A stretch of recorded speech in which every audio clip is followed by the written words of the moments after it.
So welcome everyone to the first learning lab of the WISH EU project. There will be 9 other learning labs to come, and you will receive, or you might have received already, the general flyer with all the topics for the coming months. And otherwise, I'm sure you will receive it. So I'm happy that you're all here from all different countries. We have the Netherlands, Belgium, France, Portugal, Norway. So it's really great to share expertise and thoughts about relational security today. Can I first ask Helene de Vos, who is the Executive Director of Reskilled and also the main coordinator of the WISH EU project, to share what the WISH project is about. Yes, thank you very much. And thank you all very much for being here. It's very nice to have a full screen of faces. So in short, the WISH EU project is a 2-year project, a European project, and WISH EU stands for Working in Small-Scale Detention Houses in Europe. So our focus is on small-scale detention houses or small-scale detention facilities, either for incarcerated people that are pre-trial or convicted. And this project started from the observation that in many European countries, we see the implementation of these small-scale facilities. But at the same time, we know that the knowledge and the skills that are needed to make these small-scale facilities work in the best way possible is not yet easily accessible, or is not yet collected and so that it can be used by the people that need it. So we know that there are many professionals in many countries that have their own experience in small-scale facilities, and we're very lucky to have at least 2 of the people here. There are researchers that they have part of the knowledge from different disciplines, from different countries. And what we want to do with this project is to really bring all this knowledge together. So first, to collect the knowledge that already exists. And one way to do that is to go visit small-scale facilities. And that's, for instance, how we met Annemette in Denmark. The second thing is that we want to co-create new knowledge, because we know many of you have your own knowledge on how to work in small-scale facilities. But we think if we bring this all together by these exchanges, like today on relational security, we create more knowledge than each of you already have. And then the third thing that we want to do with this project is to present this new knowledge in European guidelines on relational security on the one hand, and European rules for the ecosystem of small-scale detention houses. So this is just one learning lab of 10 learning labs in which we will discuss all the different aspects that we think are really relevant to know more about, to elaborate on, to exchange insights, and we will collect this. Well, and we need your input for that, of course. So the project is 2 years. It started in March, so we're 6 months or a little bit more on the way, and it lasts until the end of February 24. Fleur, can I give you the floor for the first presentation? Yeah, so I'm also a member of the WISH EU team.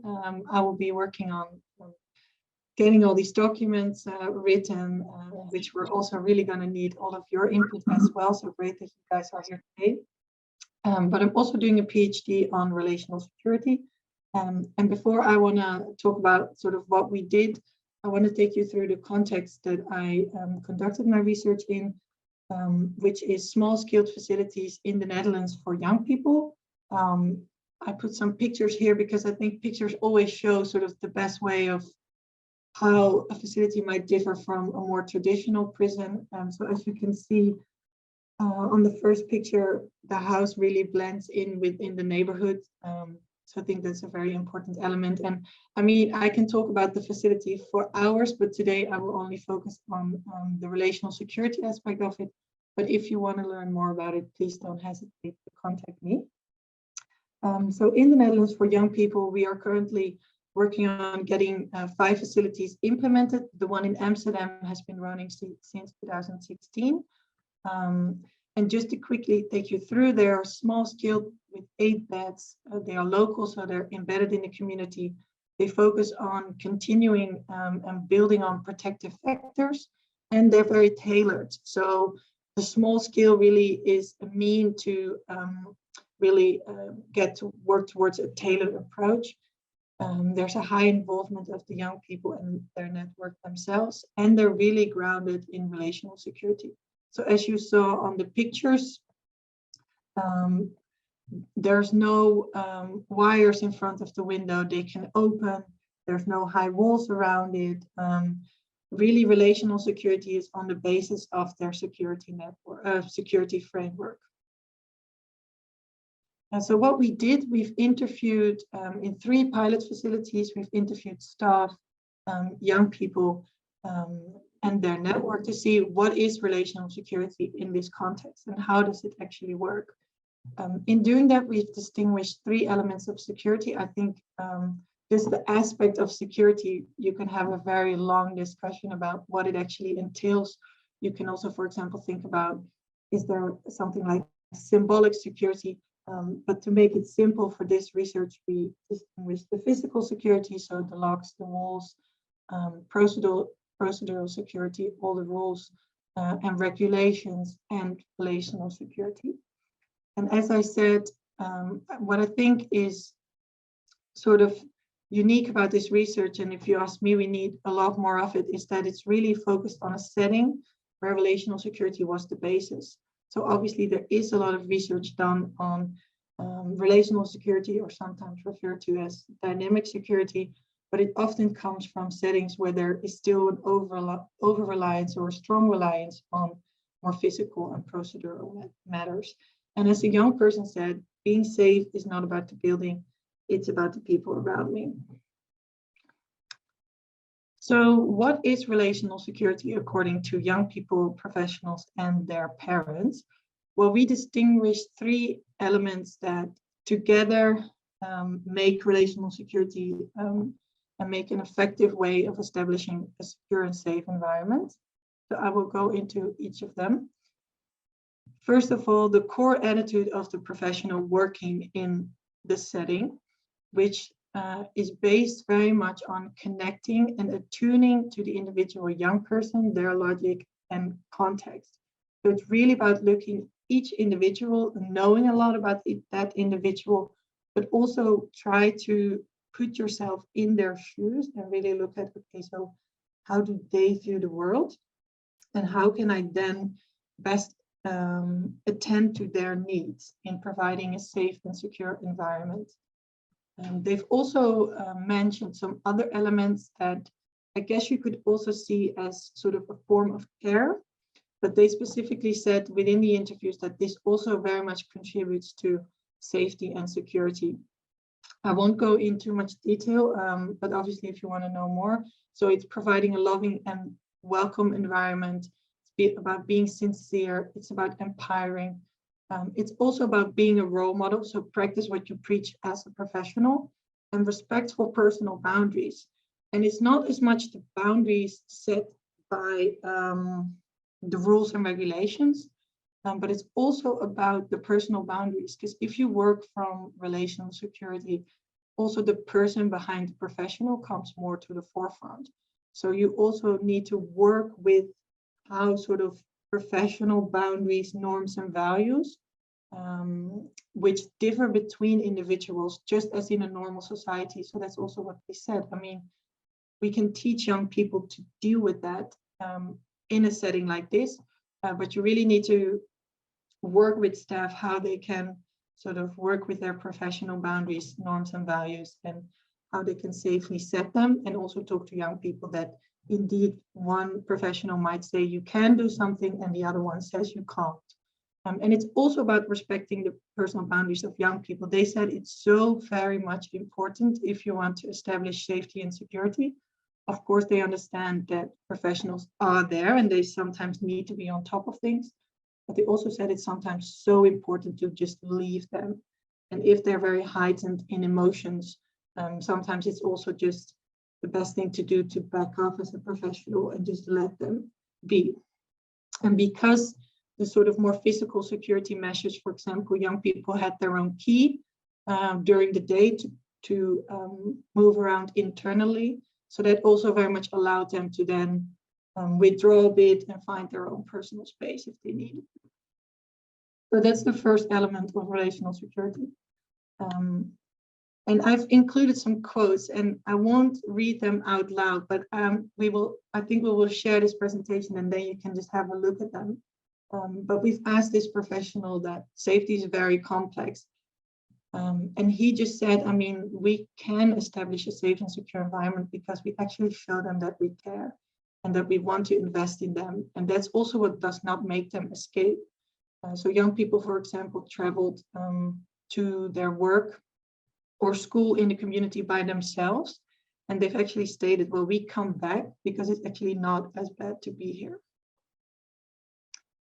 The second element, a constructive collaboration, is about acknowledging strengths and potential and working together with young people to strengthen protective factors. So it's really, of course, you need to be aware and you need to be sharp on the potential risks. But you also really need to focus on, okay, so what can we actually work with and how can we make sure we establish and strengthen protective factors to buffer against these risks. And in this setting, they really did it together. So at every stakeholder meeting, the young person and the network were present. They were really considered a co-owner of the planning, of setting out their whole trajectory. The professional was more a coach. And also important, they were allowed to learn by trial and error. So obviously, if we place someone within any justice setting, we can't expect them to go from 100 to 0 in just one day. So there will be mistakes. There might be reoffending. There will be aggressive behavior if they struggle with aggressive regulation. So it's finding sort of within reasonable risks, is finding a way. So how can we sort of work with these mistakes and allow space to learn by trial and error, and look with every sort of mistake or incident was really viewed from a point, okay, so what can we learn from this and how can we prevent this in the future? And what do you actually need? So they also involved young people in the process. So what kind of consequence do you think is fitted in the situation? And always from the perspective of, okay, so when we look at the future, how can we actually prevent this? And obviously, and this is where the more sort of procedural security comes in, boundaries if needed. So obviously, if rules are broken, you as a professional from a coaching role, you still need to be able to set boundaries. And a young person said, well, because they really promote autonomy and responsibility, they also sort of create this space where you realize that it's your own responsibility whether you do well, or as he said, sort of you fuck it up. So you can either do well or you can either do fuck it up, and then it's your own responsibility. And really giving people trust, giving people responsibility,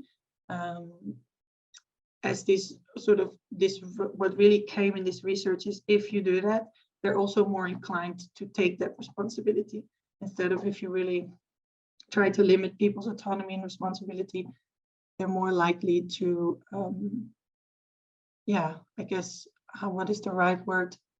Sort of fight the system more.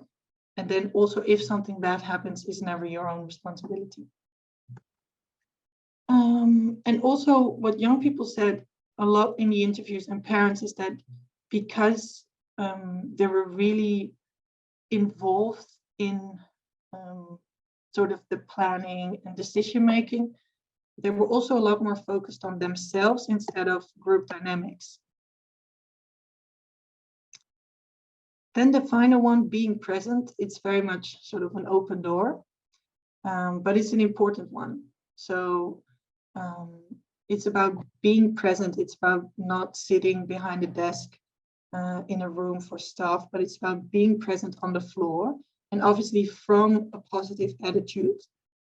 So not from a very repressive or authoritative attitude, but obviously being present is a preventive. You can observe, signal, intervene, but also very important, you're available for support. So if you're there in a present manner, and also if there's a lot of room for informal context at moments, it also sets the space for young people to find, or adults, I guess you can say, to find stuff if they need it. And the informal contact moments also very much contribute to establishing a safe and positive environment. And as a young person said, small incidents don't escalate because there's always someone there.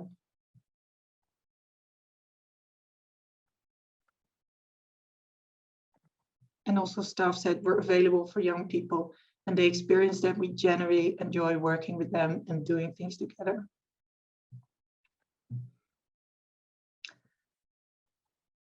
So quickly, some results, and I must say they're all qualitative. And I also must put a disclaimer is that for these facilities, young people were selected. So they've selected a group that showed motivation to change, and there were some protective factors to work with. So I think this shows that we can establish a setting that puts relational security at the forefront of the security framework and only involves other security measures if needed, but always from the principles of relational security, and not sort of as a replacement of relational security. But I think it would be interesting to see how other settings with other target populations, how this will play out. But we found within the interviews that the experience safety was very high. There was less negative influence between young people. There was less an us versus them dynamic between staff and young people. It promotes self-insight for young people. It promotes motivation. It facilitates a positive development, and staff had a very high job satisfaction. I must say it was the staff that also really had the same attitudes. So if a staff member couldn't align with sort of the vision and the attitudes of relational security, it was a big mismatch and they didn't stay for very long. But if they did, they had a very high job satisfaction. And actually the facility in a broader sense, there was very much wide support from professionals, young people and parents for this model. And obviously there were also a lot of challenges.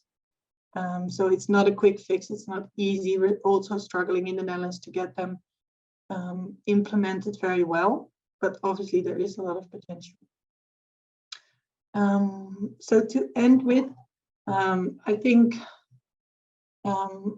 how the facilities viewed it is that it's a way of working, but it's also very much sort of a vision and looking at criminal behavior, looking at safety, security, that is more coming from positive security. And I guess people might have different views of what positive security is, but within this research, I think it was very much focused on putting sort of protective factors and potential first, and then also having attention for the risks, but really trying to establish it from a positive and constructive way of working. And I think this quote from Mark Schuilenberg says it very well, that fighting insecurity is not the same as creating security. And safety is not just about weeding, you will also have to plant a flower every now and then. So yeah, for today, because obviously this is a definition that we found within this specific context. So I'm very much curious to hear your views on sort of how you would define relational security, what you think of, you might have experience with relational security, or you might call it dynamic security, but I would really hope for today we can just discuss the definition of it, but also the shared vision behind it, and what you actually would need to establish other facilities that very much rely on relational security instead of more physical procedural security.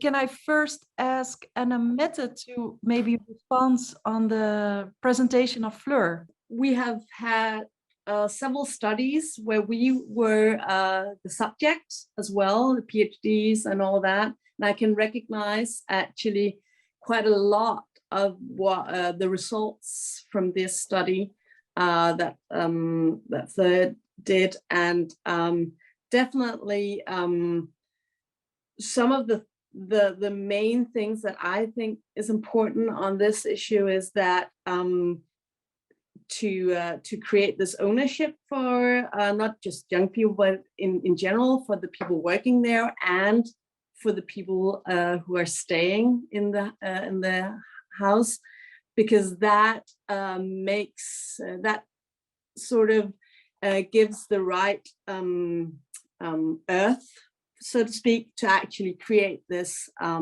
security that are needed. So it's very important, yeah, that both groups, so to speak, because you can't change that there will always be two groups, that they actually create a co-ownership of the whole environment. And I think that is the most important part of actually securing and the relationship between the two groups. So they need to keep their own identity and also create a common identity together. Well, we were just talking about the work alliance is very important to build trust and to be authentic as a counselor or a social worker within that relationship with, at Exodus, we call it participants in the program. So to build trust, and there's time and you have to be authentic to create a bond, and then the relational security comes within, well, not within itself, but from that work alliance.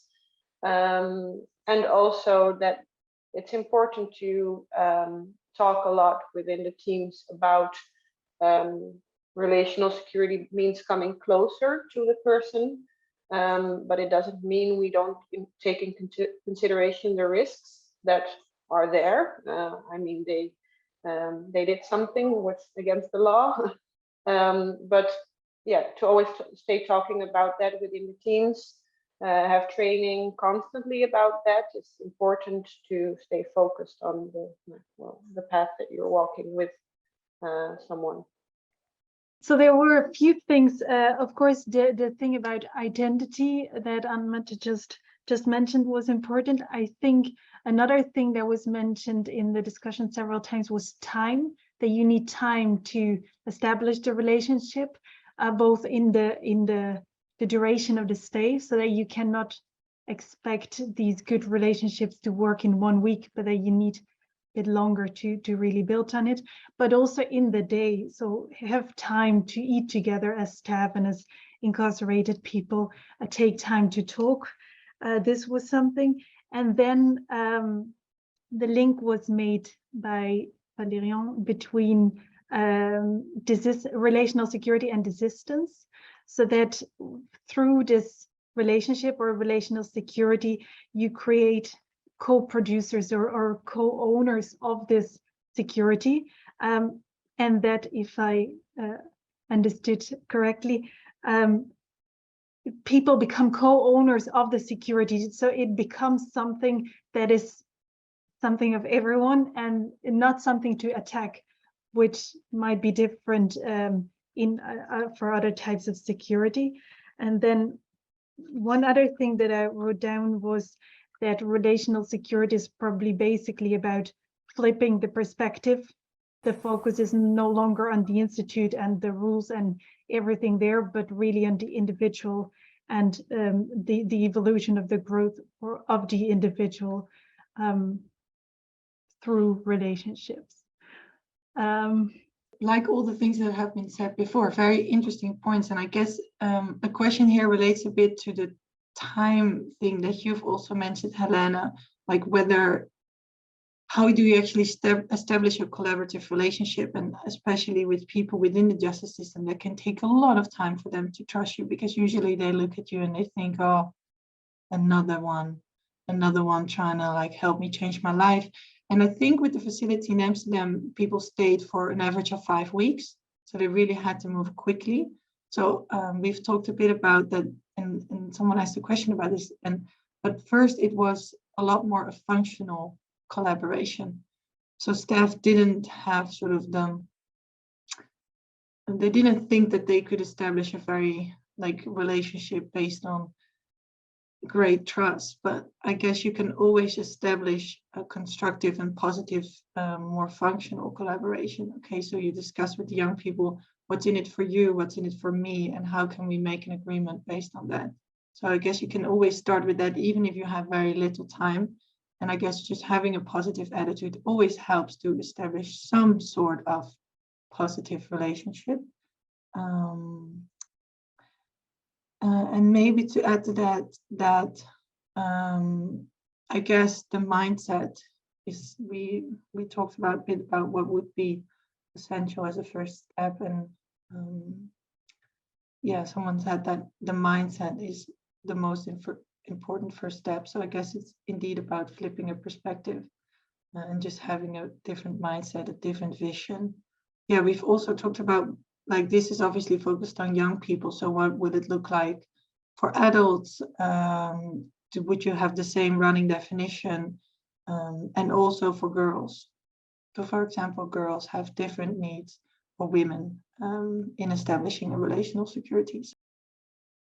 It's an honor to be invited in this group of knowledgeable people. I represent Skyby, and we've been around since the 60s, and we are a very unique place, working with exactly what this is about.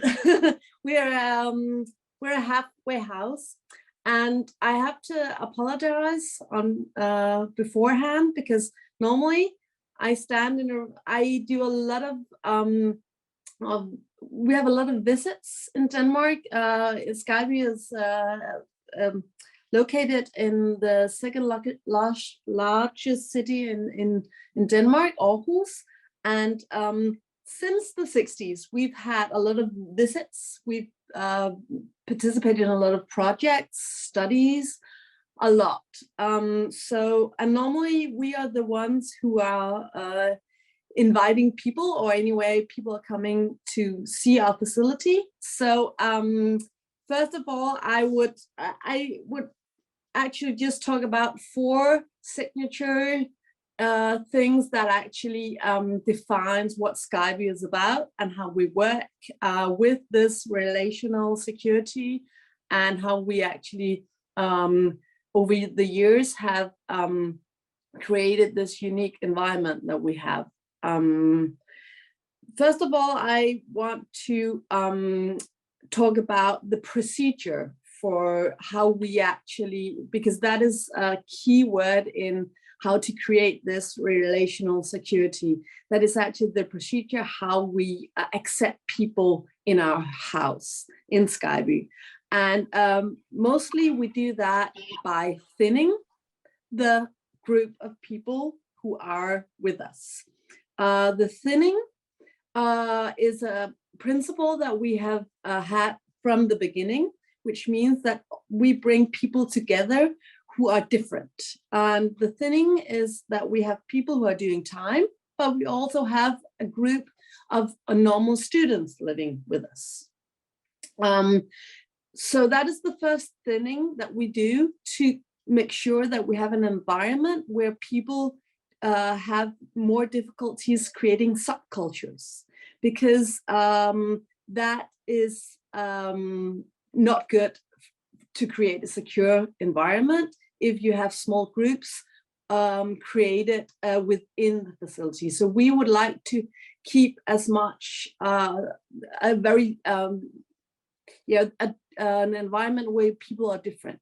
And we do that on several levels. Mostly, first of all, people who are doing time, people who are not doing time, normal students. And then, of course, we are people working there.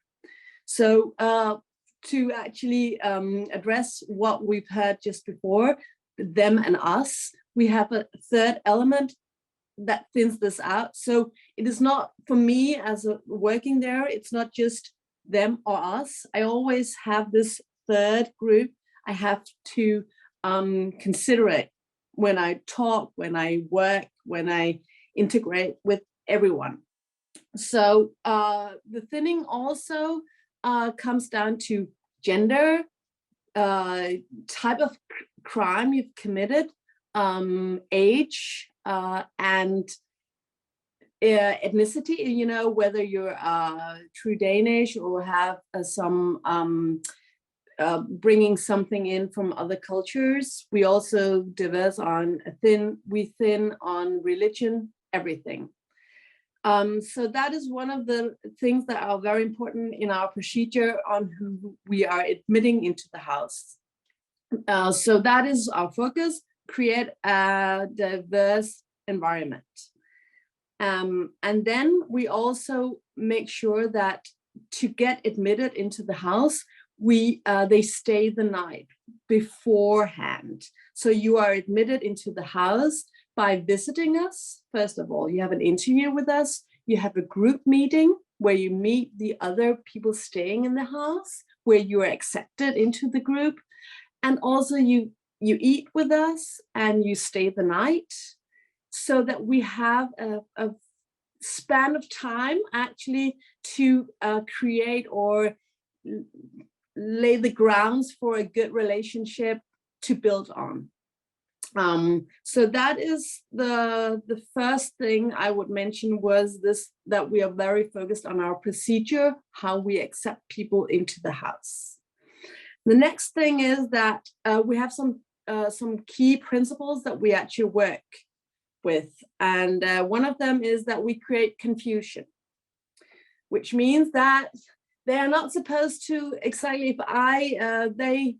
actually, it was mentioned by Petra, yes, how they actually, the first time when the people came to stay 6 weeks ago, they were confused.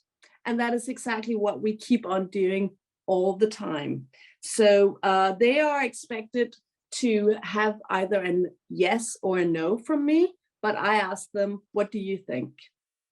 That way I create a confusion with them. I don't wear a uniform. We don't wear that, just as Petra told. We don't do that. We haven't done that from the beginning, from the 60s.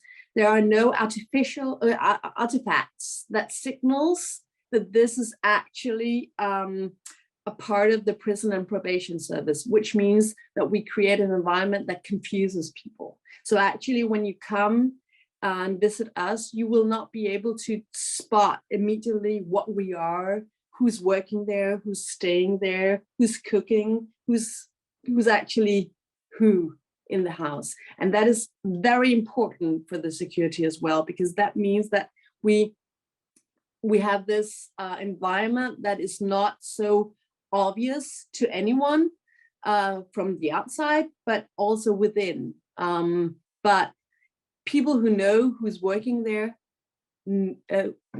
people who need to know knows. So a need to know basis, actually. The next principle we have is to show trust. We don't show any kind of force or security or anything unless it's necessary, which means we build it from the beginning on trust. We trust people, and we show trust. And that is the most important part, is that the people working in the environment with us show trust from meeting the people. Then if they kind of send any signals or prove that they are not to be trusted, then we take measures. But from the start, we show trust. And the third thing that is our principle is that we have to act proper. And that is, we have to act proper and be loyal to the system, because we represent a system, but also just proper, don't do too much. So I need, just because I have the force, I don't have to show it. Just because I have the power to decide something, I don't need to do it. So that is the way we think about act proper. The third signature that we have is actually also what we mentioned in the first part, and what we discussed already, is this focus on getting rid of bad habits. You have a lot of habits with you if you've have been in prison for like 10 years. We are a little different than Petra's facility. We take on everyone, people who are doing a life sentence, people who not yet have a date to when they are finished doing time. We take everyone, and with every type of crime, which means that a lot of the people that we get in our facility, they have actually already stayed like 10 years in prison. And we work a lot with the habits, and that with no uniforms, actually, okay, you can't remember what kind of keys were actually opening the door, all these bad habits, that you're not an inmate anymore, that you're not a criminal anymore, but you are a person who has committed a crime. You know, you're also a father. You know, those all these ways of actually talking about it and all the bad habits, and then we try to mirror new habits. For instance, if they talk to me as sometimes they can come up to me and say, "Oh, you're the adult," and then I'll just put up the mirror and ask, "Okay, how old are you? You're an adult as well." So sometimes it's just small things that actually keeps on being bad habits that actually keep them from evolving and getting on with the good habits and getting out of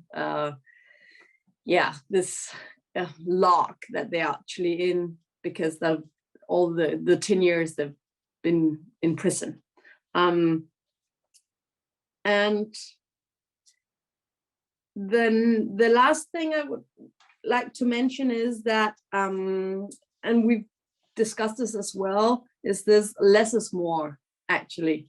And that is to something as when working in a facility like Skype, you have to really get a hold of, well, really practice being professional and everything, but without all the artifacts. You have all the power, you can do whatever, it's the same rule book, everything is the same, but you just have to do it a little bit differently. And that is also for a lot of people it can be challenging because we don't have all the artifacts like the uniform or the keys or the rule book the same way.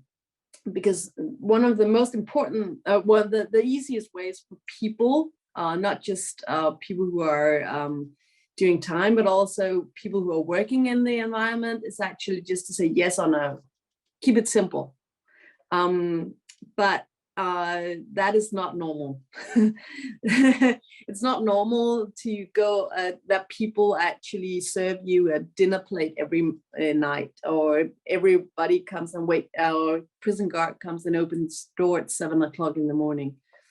The normal thing is actually that you put your own alarm, set your own alarm clock, and you get up.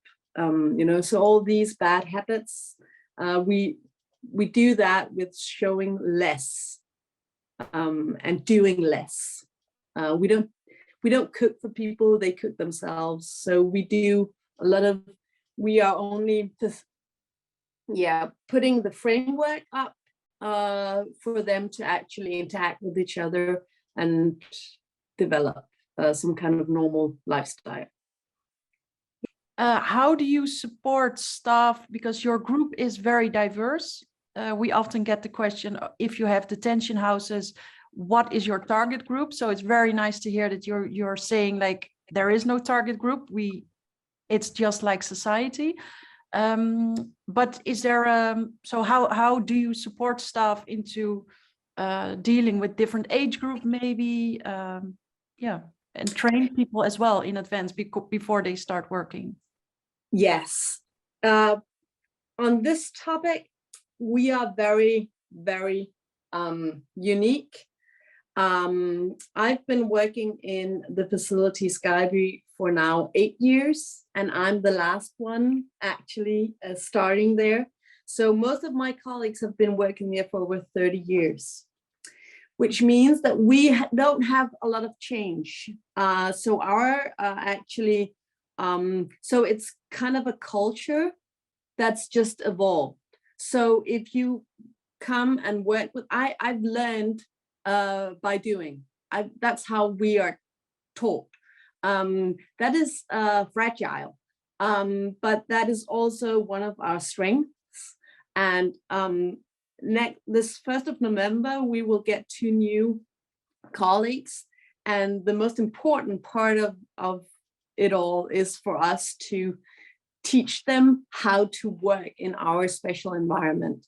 And it's learning by doing. It's my colleagues who have 24-hour shifts together with the new colleagues who are then taught how to do it. And there are no manual at all. Most of my colleagues have experience from prison, but are not prison guards. We have no prison guards, former prison guards working in the facility. Only social workers and special need people. Yeah. Oh, yeah. I wanted to ask, how do you choose or what's the process for applications for the students staying in the facility? Yes. Well, that's interesting because mostly actually the same way as with people doing time. We would like a diverse group. So therefore, we actually look at it. So we don't want only students from the social work or physical therapy or something like that. Or psychologists. We actually do it as diverse as possible. And then they apply simply, and they come and they get a tour, and they sign a paper, a document, so that I'm allowed to take their info in the criminal register, because you're never allowed to become a minus resident, no one without sentence, if you have anything on your record. Driving too fast is okay, but nothing else. So they sign a letter that I'm allowed to do that. And then they come and they are admitted just as everybody else. They have an interview, they stay the night, they eat together with a group, and they're accepted in a group. So in that regard, it's the same. What I'm mostly aware of is not to, that the young students that we admit into the house, that they don't have this need to work or focus on helping, because they're just there to stay and live. They're not a part of the staff. So that's actually our primary focus, is to be sure that they don't misunderstand their role, so they don't have to be part of it. Yeah. One question, I guess it's one question for the old project, regular question about small scale facilities. Do your 30 persons deprived of liberty or sentenced persons, do they all have activities during the day outside? My question is there because in a small facility, do you have any possibilities inside the facility for sport, for work, for other type of group activities with enough room for that? So like a big hall for basketball, work places for some manufactured work, and so on?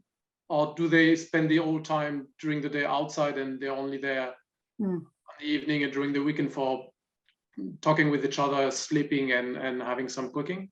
I will start with saying that in the Danish Prison and Probation Service, there are work demand. You have to be working or doing something. You're not allowed not to. So that is a part of the whole system.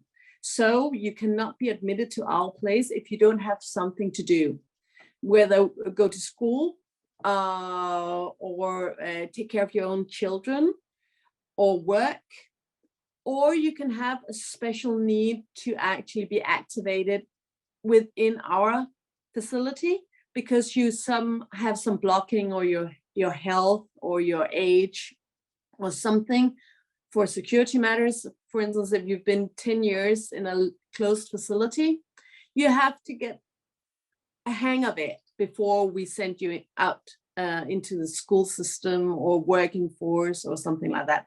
But you have to have some kind of plan and something to do during the day. So we do not have, we do have activities in our home, in our facility, but that is cleaning in my office, for instance, or something like that. We do not have a production of anything. We, everyone who can be sent outside to have a normal routine, getting up in the morning, going out, coming home in the afternoon, that is what we aim for. A few are in the house, but that is not that many. And every activity that can be done outside the house, outside Skyby, we do outside Skyby. So we do not play basketball. We go to a basketball hall. We go to a hall, somewhere, facility where we can do that. We do have a bit of training exercise room, but we prefer people to go out and do it in the normal community. So we try not to have too much connected to our, because we would actually just like a normal activity day where you go out and you hang out with people in a normal sports facility and not within our premises. Congratulations on the great example for the whole of the world, I guess, because I'm a big fan of Skyby since I first heard from it. There are kind of social control on the outside activities. Yes, there are this control in regards to, they have a plan where they're allowed to go. And if they divert from this, they have to contact us before they divert. So as I normally tell them, okay, if you have a reason to go away from school for some time or something, call us beforehand, because otherwise, if the police call and ask me whether you're allowed to be where you are, then I can answer either yes or no. And that depends on whether you called me first. But they have a plan and we have a contact on the facility. So for instance, if we have a student, one of the people doing time, if they go to school, then we have a contact in the school, which means that if they don't show up, they have to call us. So they will call us if they don't show up. They will have to call us as well if they called in sick. They can be down in their room and call in sick, and then they have to come up and say that they're sick, and we have to get a call. So there's a control issue there, but very limited, but we have it. Yes. As a question, I would like us to think about, so when we think about relational security, when we think about positioning staff in that way and how you shape the interactions with the people who are residing in a facility like that, what would we consider to be the non-negotiables for a framework? So how can we fit this actually in a framework that can help us build something solid around all these different examples? So I guess you should also, within such a framework, leave room for a localized response. And I guess there's always cultural differences that So it's definitely not an attempt in creating a one-size-fits-all, but what would be non-negotiable principles or practices? Two things, and one of the things is one that we fight for all the time and that we really would not like to lose, and the other one is more like, yeah, the first thing is that this non existence of artifacts, like no uniforms, the whole concept of making it so flat and neutral as possible, wearing your own clothes, keeping this identity or rebuilding an identity, that you actually come to the point that that you have this co-ownership and about for, you know, keeping it all. But that takes time and it takes an effort.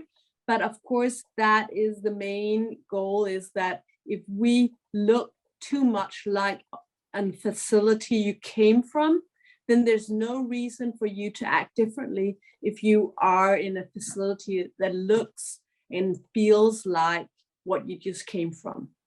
Why should you change any of your ways of talking, doing things, acting, if the frame are a lot like the one you just came from? So it has to be different, a lot of different.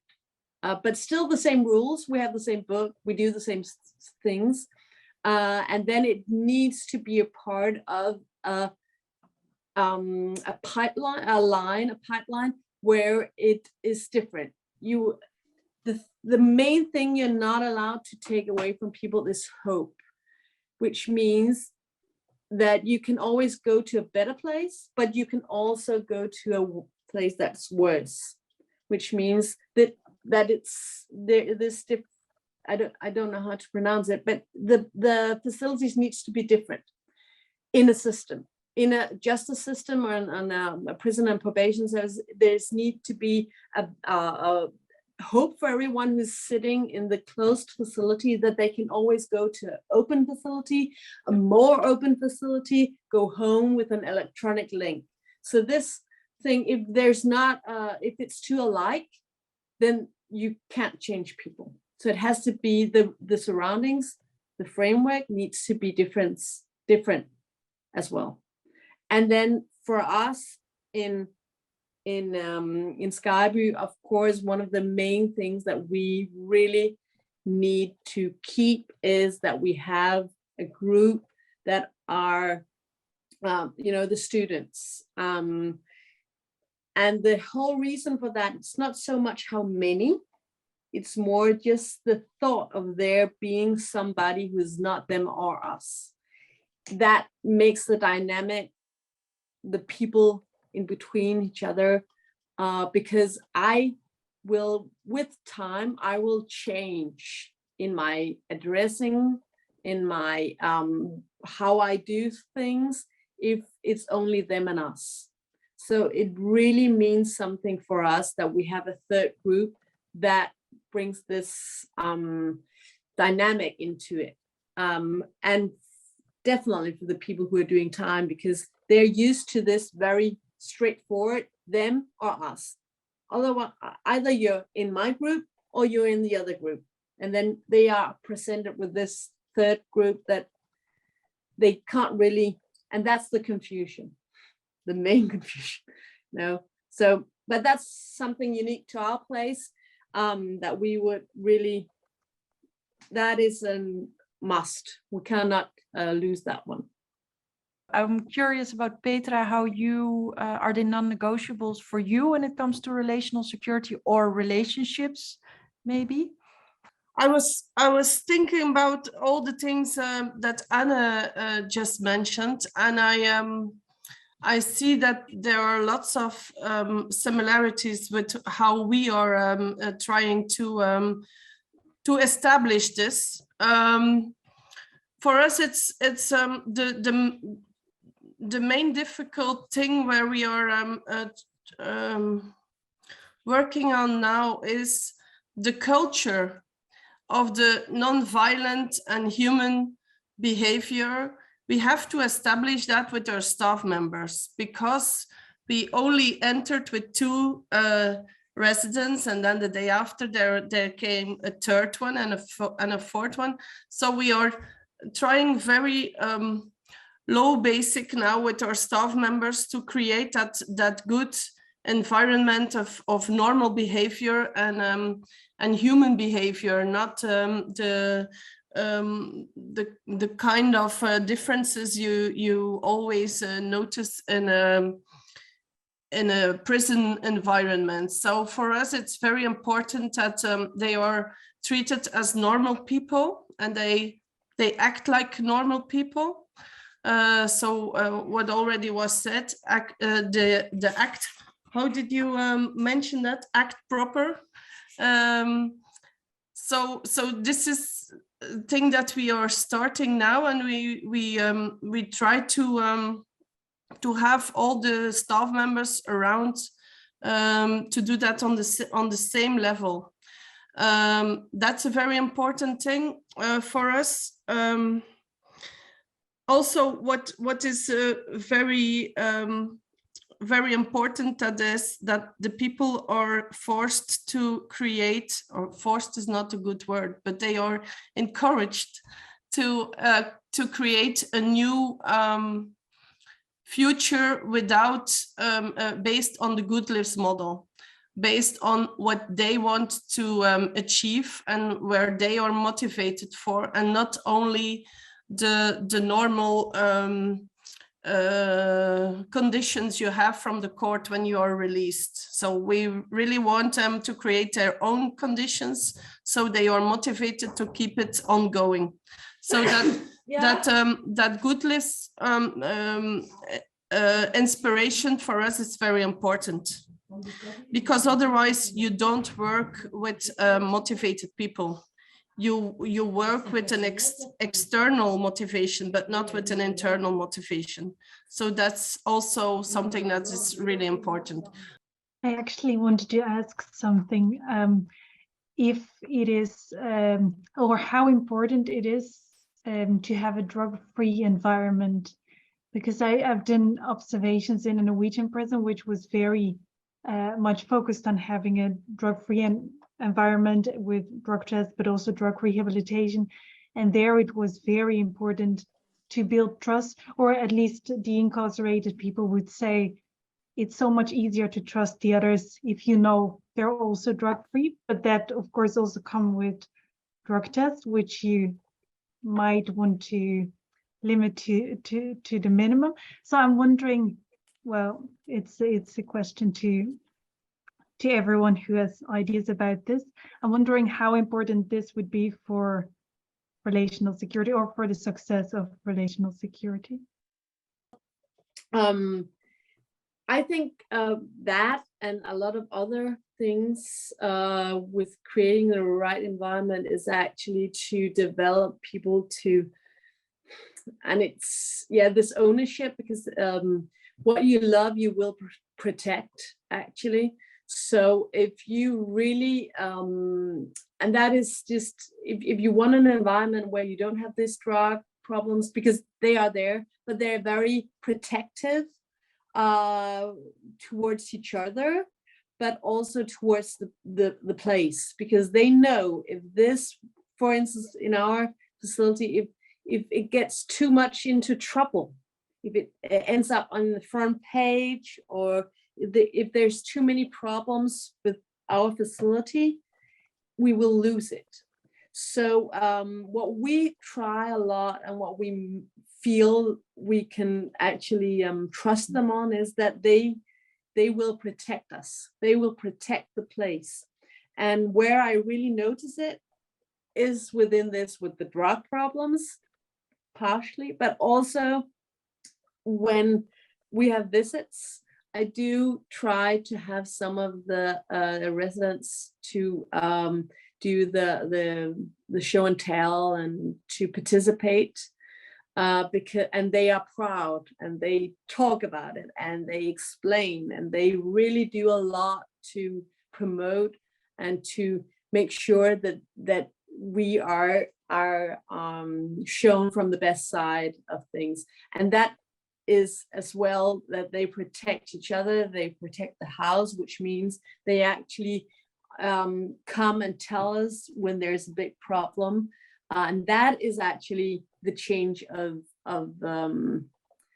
a big change, because mostly when you're doing time in prison, you do not tell anything. That is a habit, and that is a habit you need to have to survive.